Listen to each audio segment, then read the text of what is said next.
Hey everyone, this week's video is a little different and also a little late. It seems like in every project you run up against at least one point where you can't make any forward progress. This video covers that point for me. In this video I'm going to show you the 2 weeks I spent dealing with chrome on this bike. These are the finished pieces that are pretty much ready for paint, but I can't paint yet because it's too cold.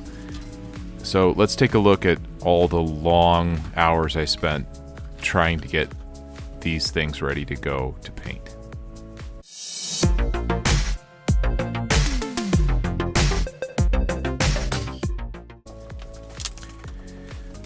I don't really want any chrome on this bike. It's not that I'm against chrome, I think chrome is awesome, but on this particular build, I've chosen to go for a different look.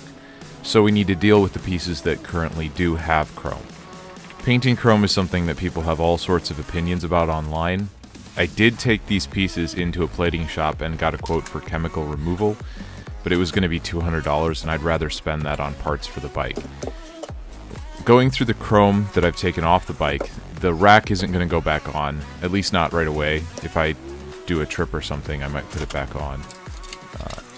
So I don't have to mess with that. The fenders are going to be painted, and they're also going to be cut short. I haven't really decided how much to take off them yet. The shocks are being replaced, so those don't need to be done either. The headlamp reflector isn't actually chrome, it's a vacuum deposited film, and I can't really restore that, so I'm going to have to figure that out separately. So that just leaves these pieces. They all need to be cleaned and scuffed up so that the paint can get a grip on the metal.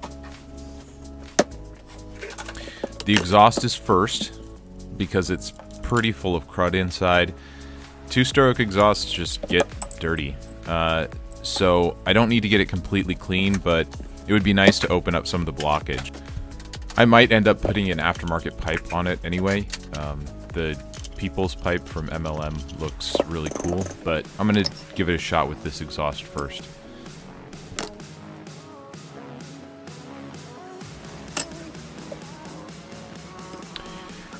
The first thing that I tried to clean out the exhaust was oven cleaner. Now, oven cleaner is caustic, so it does break down some of the carbon inside of the exhaust, but it was really cold when I did this, and I think that might have kept it from being as effective as it could have been. I gave them all a pretty good coat inside of oven cleaner and let them sit for a while.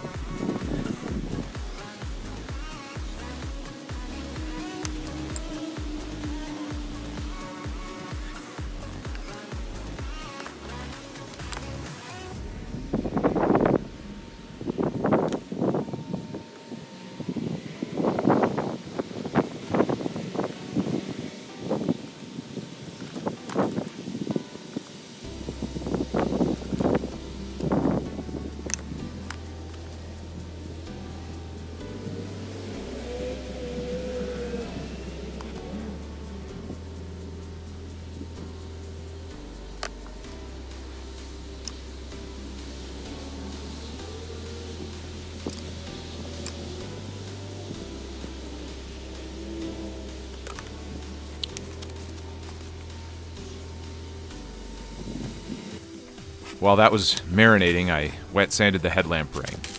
This is going to be very visible, so I'll probably prime and paint and sand quite a bit before I put on a clear coat.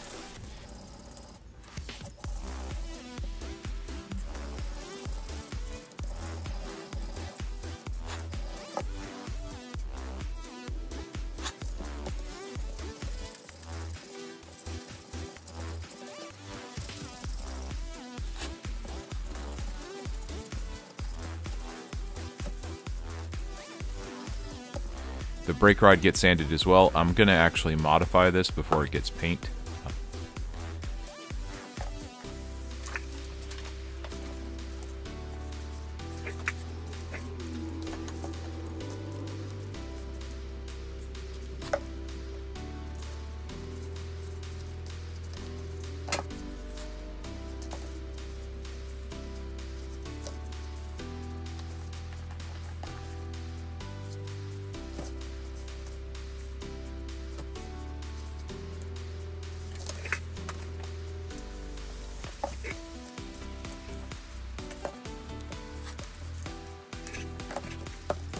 The pedals are going to be replaced, but the cranks are going to get painted. They have the heaviest chrome on them, so later on I took a flaps wheel on the grinder to them to take off a little bit more of the nickel and try to get a little bit more of a good scuff on them.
The nut for the top of the fork is getting a cold blue treatment. I spent a lot of time because it's right there in front of your face while you're riding. So it came out pretty well, and I'll probably give it some clear coat too, so a matte clear coat just to keep it looking nice.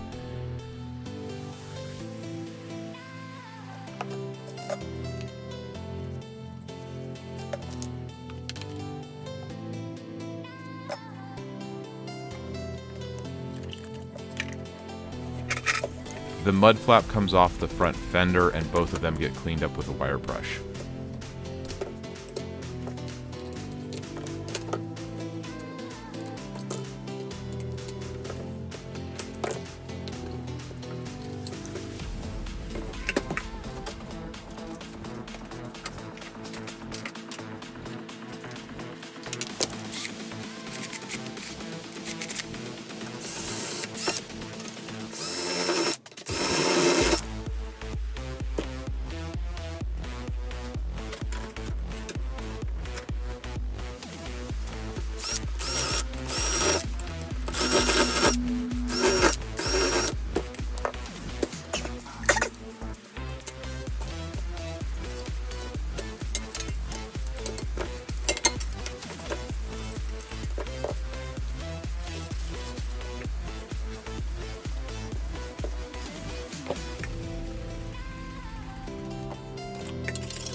Now, while I was working on this, a polar vortex came through northern Indiana and really made it hard to work in the shop. Even with the heater going, it was hard to spend any significant amount of time out there.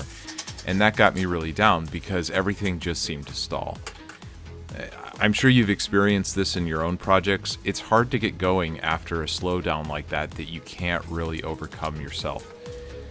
Which is one of the reasons why I like making these videos, because even if only 20 or 30 people watch them, it's something that's keeping me on task. I know that I have to put out a video, and I know that I have to get things done in order to do that. So in this particular instance, I used a technique that sometimes works for me. I worked around the problem. I couldn't go out into the shop and work, so I went around the shop and into the shop and I cleaned. On this particular day, we didn't even have power. A branch came down on our power line, so I couldn't really see much, but I spent some time out there, even with the lights off, cleaning stuff up, and just being in the shop and being around the project got me going again.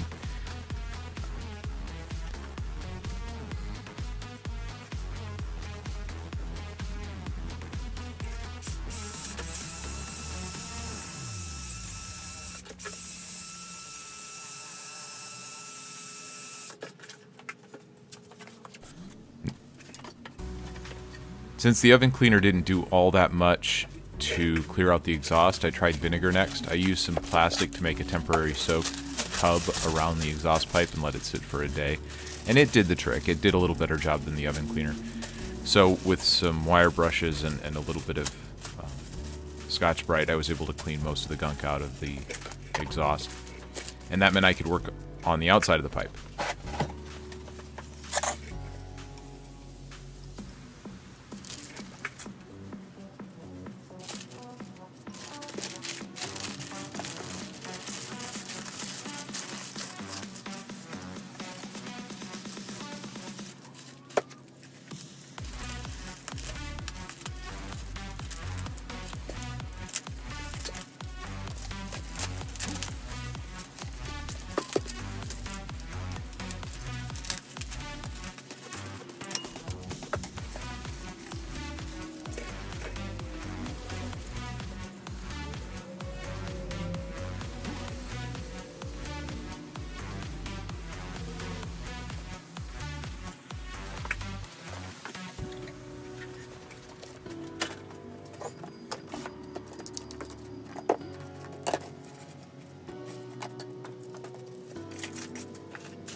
The magneto cover needed a little gentle persuasion, so I used a bolt and a hammer to get some of the major dents out.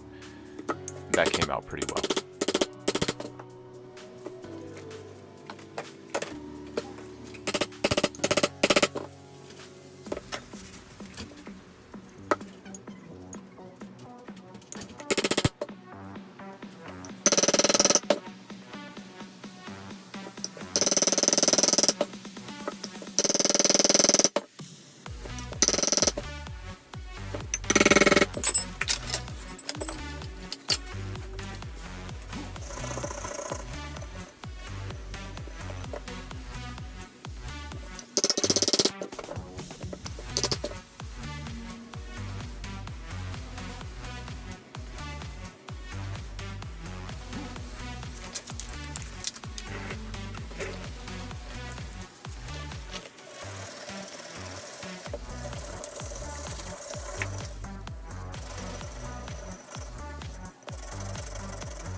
cutting the fenders was really just a matter of drawing a line and then following it with a grinding wheel.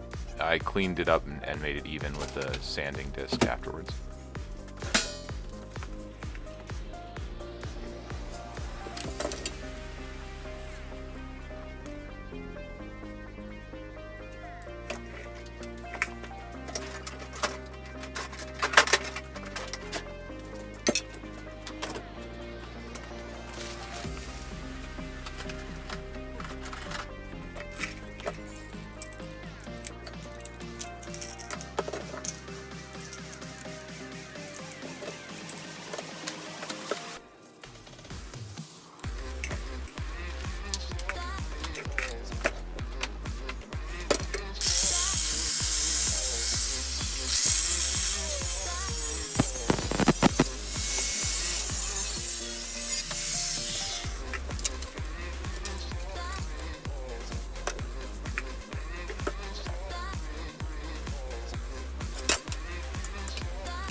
And that's most of the chrome dealt with.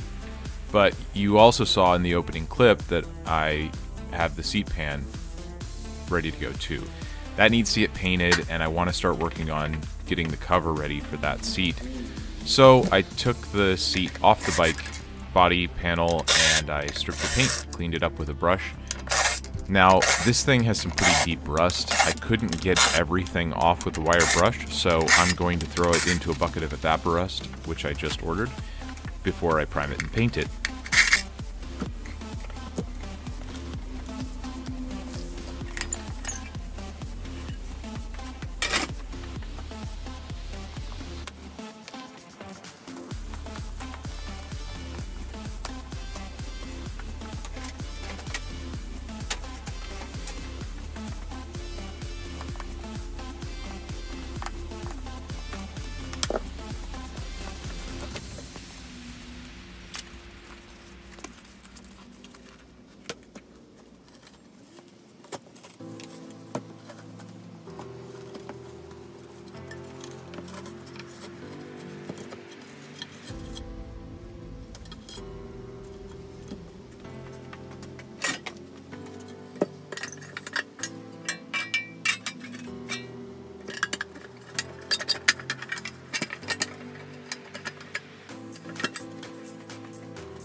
And that's it.